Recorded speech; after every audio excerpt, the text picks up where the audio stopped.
First day back at work, 14 days off.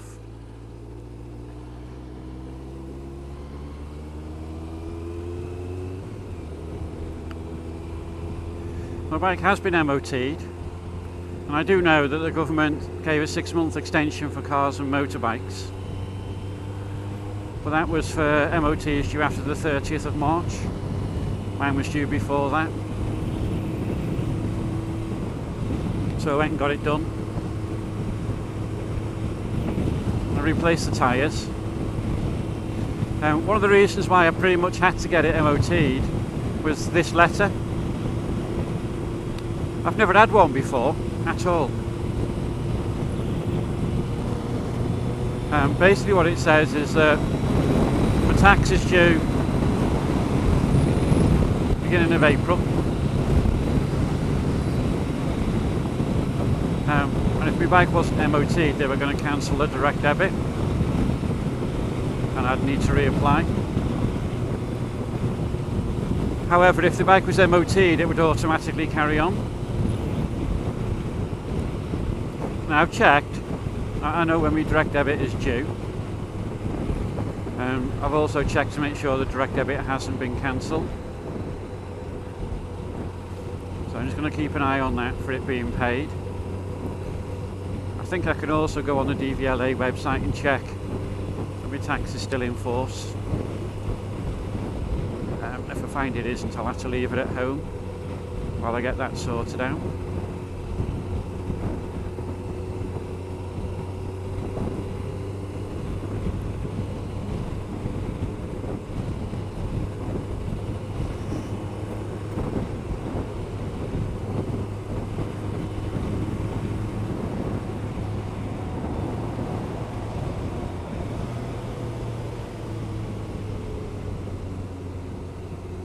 Now the new tyres are feeling pretty damn good, as it happens.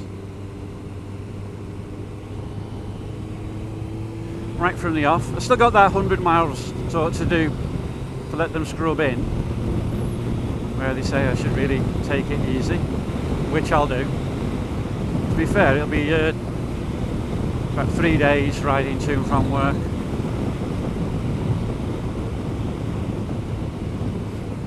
For it to be okay.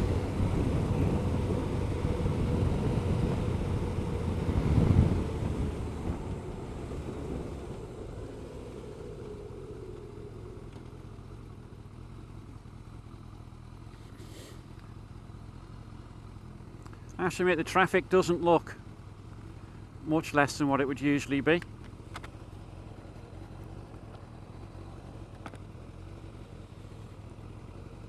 For sort of 1 o'clock in the afternoon.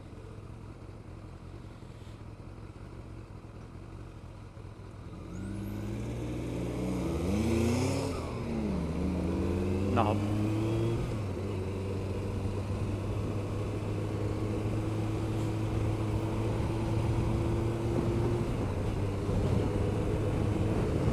Now, over the sort of fortnight when I've basically been taking the dog for his walk in the morning for my once per day exercise, I at least had some time to meddle with that camera I'd bought.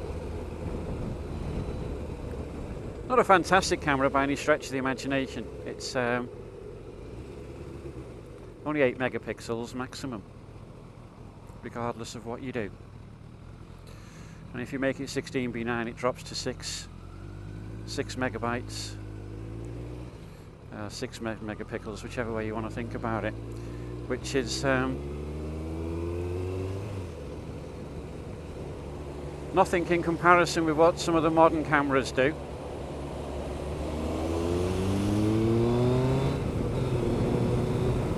But for practicing with, it's been brilliant. I got sort of heavily involved in depth of focus or depth of field.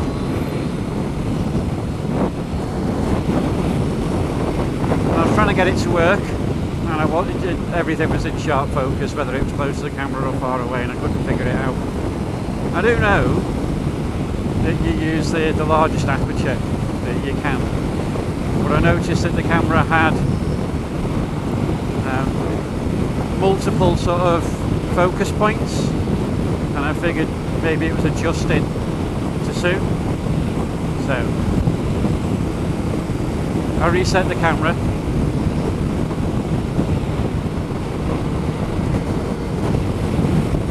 and I went down the focus options and I found what was just a point, and it still wasn't working at all. So back online. Basically, the further away an object is that you focus on,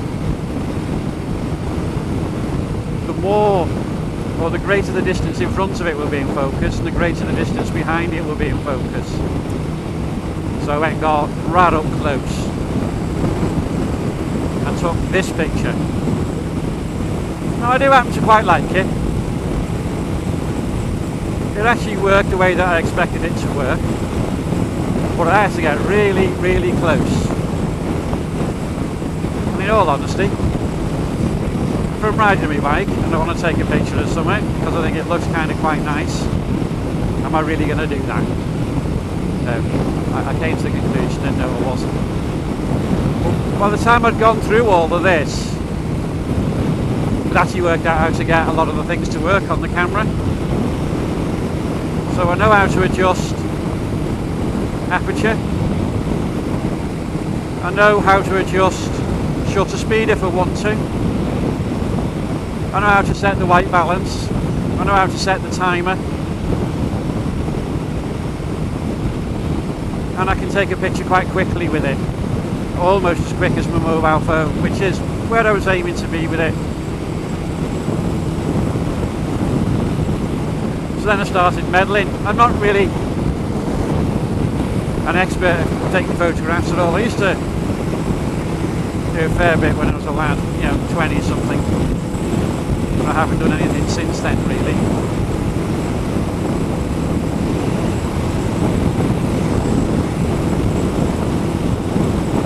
But there are rules, apparently, for how you compose a picture. Now, when I looked at some of the pictures that I've liked of my own, and to be fair, there haven't been very many, they did almost conform. Almost, not quite. But I also do like trees. And there's a clump of trees outside my house, well, in the park. And I keep taking pictures of them and I keep disliking them. But I managed to about take this picture. And I kind of quite like it. Nothing special, but I do kind of quite like it. And I went home and I did the rule of thirds. Well, it doesn't really apply to this, I don't think, that much, although, and I used another one. It was golden ratio, a bit like a stale shell,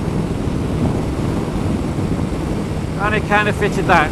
So I had an idea. That's probably the reason why I like the picture, is it conforms to one of those rules. And I checked some of my other pictures that I took afterwards. Kind of quite like them, but nothing special. But I noticed I started as I was walking around the park, looking at things and thinking, well, how would I take that picture? And I was changing aperture to suit. I still don't think they're any good, but they'll get better.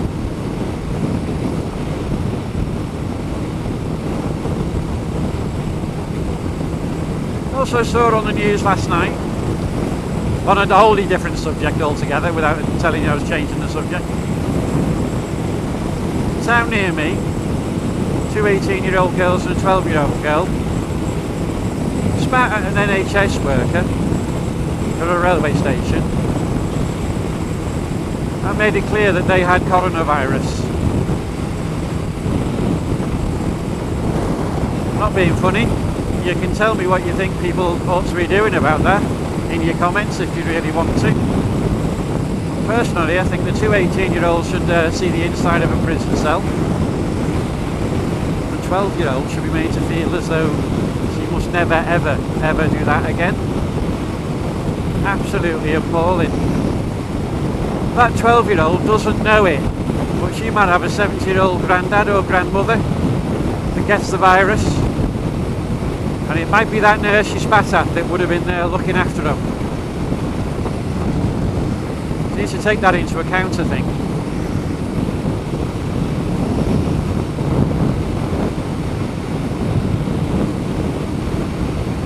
Looks like quite a lot of things are going to have to sort of change. I had a 6-day ride for me in Paul planned for going up to Orkney Islands. Just through the middle of May. The hotels that we're going to have cancelled bookings up until the 1st of May. But I think Boris is going to extend this lockdown. So I think they'll be cancelling all bookings all the way through the time period we were meant to be going. And I think that the ban on travel will still be in place. So effectively, that's going to have to be cancelled, I think.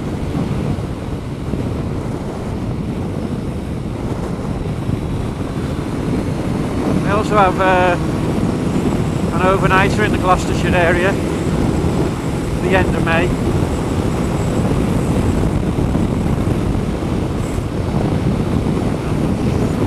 I suspect the same thing will go with that, but I am prepared to sort of sit around and wait.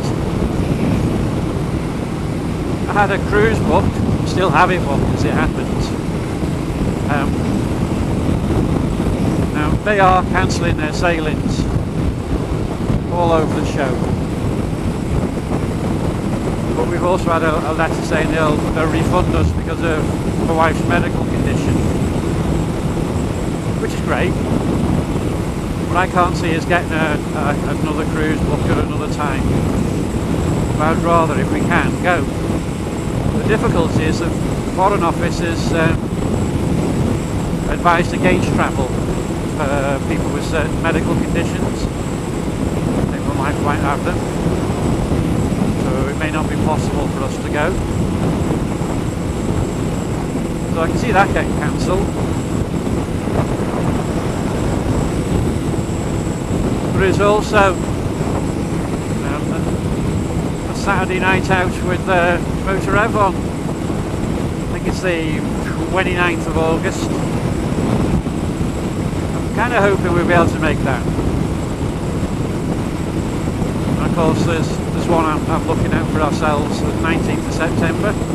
I'm hoping that'll still be able to go ahead. We did have some bike rides planned around that sort of Yorkshire area to go and have a look at the roads and make sure that I actually don't try to take anybody down a dirt track again. But I'm not going to be able to get there to have a look at them.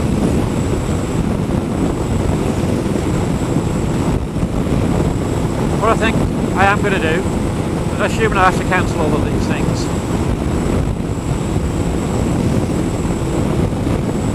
it's as soon as we are allowed to travel again, book time off work and bugger off up to Scotland.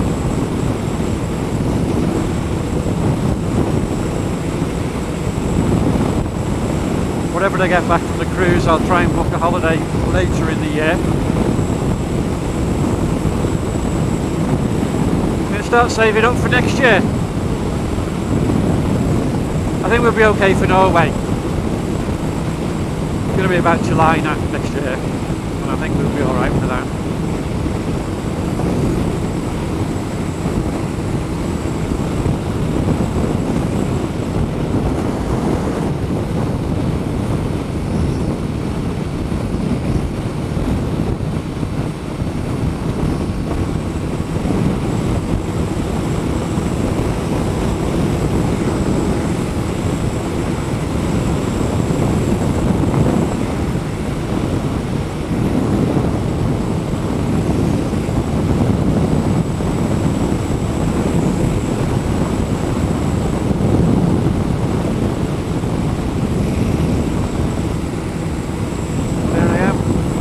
At work.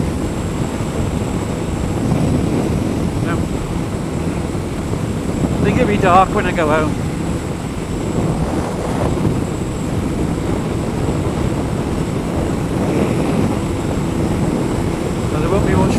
the sea.